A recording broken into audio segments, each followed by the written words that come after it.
नमस्कार दोस्तों, स्वागत करते हैं आप सभी का।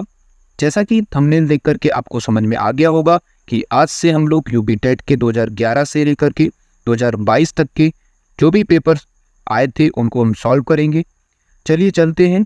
इससे पहले आप सभी लोग चैनल को सब्सक्राइब कर दें और इस वीडियो को लाइक और शेयर कर दें। पहला प्रश्न देखेंगे, निम्न कक्षाओं में शिक्षण की खेल विधि आधारित होती है। तो इसका राइट आंसर होगा विकास एवं वृद्धि के मनोवैज्ञानिक सिद्धांत पर आधारित होती है। तो इसका राइट आंसर होगा ऑप्शन नंबर सी। आगे बढ़ते हैं। अगला प्रश्न हमारे सामने, डिस्लेक्सिया संबंधित होती है। तो इसका राइट आंसर हो जाएगा ऑप्शन नंबर सी, पठन विकार से। तो डिस्लेक्सिया का संबंध किससे होता है? पठन विकार से होता है। ऐसे प्रश्न बहुत ही ज़्यादा आपसे पूछे जाते हैं बाल विकास के पेपर में।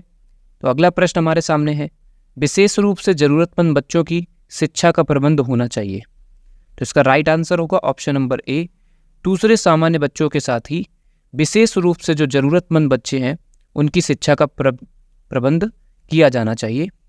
हमारे सामने अगला प्रश्न होगा, अधिगम के प्रक्रम में अभिप्रेरण क्या है?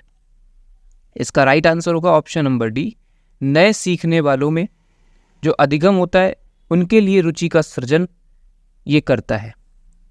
तो अगला प्रश्न हमारे सामने फिफ्थ प्रश्न, कक्षा 5 के न्यून दृष्टि वाले बच्चों को, तो कक्षा 5 के न्यून दृष्टि वालों को क्या होना चाहिए? तो कक्षा में सामान्य रूप से बर्ताव करना चाहिए उनके साथ और ऑडियो सीडी के जरिए उनको सहायता प्रदान करनी चाहिए। हमारे सामने अगला प्रश्न होगा, क्वेश्चन नंबर 6, श्यामपट्ट के शिक्षण सामग्री के समूह को किस समूह के अंतर्गत रखा गया है? तो इसका राइट आंसर होगा दृश्य साधन के अंतर्गत श्यामपट्ट के शिक्षण सामग्री को अंतर्भुक्त किया गया है। अगला प्रश्न हमारे सामने 7वां प्रश्न, निम्नलिखित में से कौन सा शिक्षण कुशलता से संबंधित है? तो इसमें श्यामपट्ट पर लिखना भी होगा, प्रश्नों को हल करना भी होगा, प्रश्न पूछना भी होगा। तो इसका राइट आंसर हो जाएगा ऑप्शन नंबर डी, ये सभी। आई होप आपको सारे क्वेश्चंस बिल्कुल कायदे से समझ में आ रहे होंगे। अगर वीडियो अच्छा लगता है तो वीडियो को लाइक करना ना भूलें। अगला प्रश्न हमारे सामने, कक्षा में जो विद्यार्थी प्रश्न पूछते हैं उन्हें क्या करना चाहिए? तो लगातार प्रश्न पूछने के लिए उनको प्रोत्साहित करना चाहिए, जिससे बच्चे को लगे कि हाँ उसको समझ में भी आने लगेगा और उसकी हिचक खुलने लगेगी। हमारे सामने अगला प्रश्न है, शिक्षा के किंडरगार्टन पद्धति का प्रतिपादन किसने किया है? तो इसका राइट आंसर होंगे फ्रॉबेल ने। तो शिक्षा के किंडरगार्टन पद्धति का प्रतिपादक किसको माना जाता है? तो फ्रॉबेल को। अगला प्रश्न हमारे सामने 10वां प्रश्न, एक अभिभावक आपसे विद्यालय में मिलने कभी नहीं आता है, तो ऐसी स्थिति में आप क्या करेंगे? क्योंकि ऐसे प्रश्न हमारे सामने बहुत सारे पूछे जाते हैं सिचुएशन वाले। तो इसका राइट आंसर होगा आप स्वयं उनसे मिलने जाएंगे। अगला प्रश्न हमारे सामने 11वां प्रश्न है, बचपन का सांप्रतिक दृष्टिकोण की मान्यता किससे है? तो बचपन वृद्धि और परिवर्तन की एक अनूठी अवधि होता है, इसीलिए बचपन का सांप्रतिक दृष्टिकोण इसको माना गया है, इसकी मान्यता प्रदान की गई है। अगला प्रश्न हमारे सामने 12वां, एक प्रमाणीकृत पठन परीक्षण लेने के लिए 5वीं कक्षा को प्रस्तुत करने में शिक्षक को आधिकारिक परामर्श दिया जाता है। तो इसका राइट आंसर होगा, परीक्षण में आने वाले समान प्रकार के प्रश्नों के उत्तर देने के लिए छात्रों को ज़्यादा से ज़्यादा उनका अभ्यास करवाना चाहिए, जिससे उनकी तैयारी पेपर में अच्छी तरीके से हो सके। 13वां प्रश्न हमारे सामने है, असंगठित घर में आने वाला बच्चा सबसे अधिक कठिनाई का अनुभव कब करेगा? जब वह स्वतंत्र अध्ययन में कार्यरत होगा। मतलब स्वतंत्र अध्ययन के टाइम पर उसको बहुत ही ज़्यादा कठिनाई का सामना करना पड़ सकता है असंगठित घर के अंदर। अगला प्रश्न हमारे सामने है 14वां प्रश्न, आप देखते हैं कि एक छात्र बुद्धिमान है, तो अब ऐसी स्थिति में आप क्या करने वाले हैं? तो ऑप्शन नंबर सी जो है वो बिल्कुल करेक्ट इसका आंसर होगा, वह जैसे अधिक प्रगति कर सके उस तरह से उसे अनुप्रेरित करेंगे। तो हमारे सामने नेक्स्ट क्वेश्चन है, यदि कुछ विद्यार्थी कक्षा में अध्ययन की चित्तवृत्ति में नहीं है, तो ऐसी स्थिति में आप क्या करेंगे? तो इसका राइट आंसर होगा, उन्हें उनकी रुचि अथवा आप अपने विषय के अनुसार रुचिपूर्ण चीज़ें बताएंगे, जिससे उनकी नॉलेज उस विषय में अच्छी हो सके।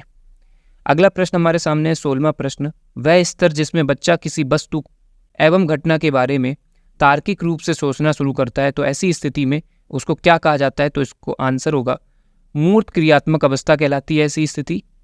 तो आई होप आपको सारे प्रश्न के उत्तर सही तरीके से समझ में आ रहे होंगे। वीडियो को लाइक कर दीजिएगा, चैनल को सब्सक्राइब कर दीजिएगा।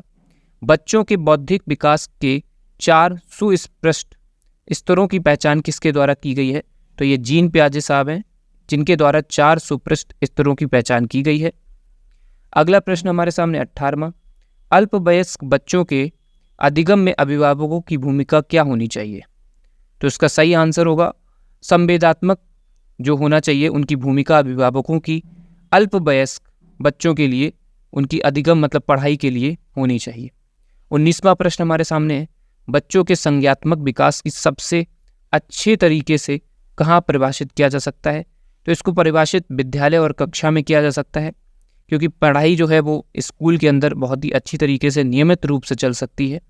अगला प्रश्न हमारे सामने 20वां, डैश को अनुप्रेरित शिक्षक के शिक्षण के एक संकेत के रूप में विवेचित किया जाता है? तो इसका राइट आंसर होगा विद्यार्थी द्वारा प्रश्न पूछना। यही जो है अनुप्रेरित शिक्षण के एक संकेत के रूप में विवेचित किया जा सकता है। अगर वीडियो अच्छा लगता है तो वीडियो को लाइक करना ना भूलें, चैनल को सब्सक्राइब करना ना भूलें और दोस्तों के साथ जरूर इस वीडियो को शेयर करें। कक्षा में विद्यार्थियों की रुचि बनाए रखने के लिए एवं शिक्षक को उचित है? तो इसका राइट आंसर होगा प्रश्न पूछना, इसका सही आंसर हो जाएगा। अगला प्रश्न हमारे सामने 22वां, विद्यार्थियों को विद्यालय में खेलना उचित क्यों है? तो इसका राइट आंसर होगा यह सहयोग एवं संतुलन का विकास करेगा। तो ये इससे क्या होगा, संतुलन भी होगा और सहयोग भी मिलेगा और धीरे धीरे विकास भी बच्चे का बढ़ता जाएगा। अगला प्रश्न हमारे सामने 23वां है, परिवार एक साधन है? तो इसका राइट आंसर होगा अनौपचारिक शिक्षा का परिवार एक साधन माना गया है। तो इसका राइट आंसर होगा ऑप्शन नंबर ए, परिवार एक साधन है तो अनौपचारिक शिक्षा का साधन है। 24वां प्रश्न हमारे सामने है, एक शिक्षक विद्यार्थियों में सामाजिक मूल्यों का विकास कर सकता है? तो आदर्श रूप से बर्ताव करके एक शिक्षक विद्यार्थियों में सामाजिक मूल्यों का विकास कर सकता है। आपको समझ में आ गया होगा इस क्वेश्चन का आंसर। अगले प्रश्न की तरफ बढ़ेंगे, एक शिक्षक के लिए सबसे महत्वपूर्ण क्या होता है? तो एक शिक्षक के लिए सबसे महत्वपूर्ण होता है विद्यार्थियों की कठिनाइयों को दूर करना। अगर विद्यार्थी सारी चीज़ों को समझ रहा है तो इसका मतलब है शिक्षक अपने काम को बहुत ही अच्छी तरीके से कर रहा है। तो इसका आंसर होगा ऑप्शन नंबर सी। अगला प्रश्न 26वां प्रश्न है, आप एक अति सक्रिय बालक को कैसे सही दिशा में लाएंगे? क्योंकि आपसे सिचुएशन के क्वेश्चंस बहुत ज़्यादा पूछे जाते हैं तो बाल विकास में आपके सिचुएशन वाले क्वेश्चन बनेंगे, तो उसे श्यामपट्ट आदि साफ करने का काम उसको देना चाहिए। अगला प्रश्न हमारे सामने होगा 27वां, पृथक पृथक समजातीय समूह के व्यक्तियों के प्रति बच्चों की अभिवृत्ति साधारणतया आधारित होती है? तो इसका राइट आंसर होगा उनके अभिभावकों की चित्तवृत्ति पर आधारित होती है। इसका राइट आंसर होगा ऑप्शन नंबर ए। 28वां प्रश्न हमारे सामने है, आपको अपने कक्षा में 2 मंदबुद्धि बच्चों को बैठाने के लिए बोला गया है, तो आप ऐसी स्थिति में क्या करेंगे? ऐसी स्थिति में ऑप्शन नंबर सी सही है, ऐसे विद्यार्थियों को सिखाने की तकनीक सीखेंगे या सिखाएंगे। ठीक है। अगला प्रश्न हमारे सामने 29वां प्रश्न है, एक शिक्षक को साधन संपन्न होना चाहिए, इसका क्या अर्थ होगा? तो इसका अर्थ होगा ऑप्शन नंबर सी, उनको अपने विद्यार्थियों की समस्या को हल करने का पर्याप्त ज्ञान होना चाहिए, तभी वो किसी को शिक्षा दे पाएंगे। अंतिम प्रश्न है, बच्चों में संवेदनात्मक समायोजन प्रभावी होता है?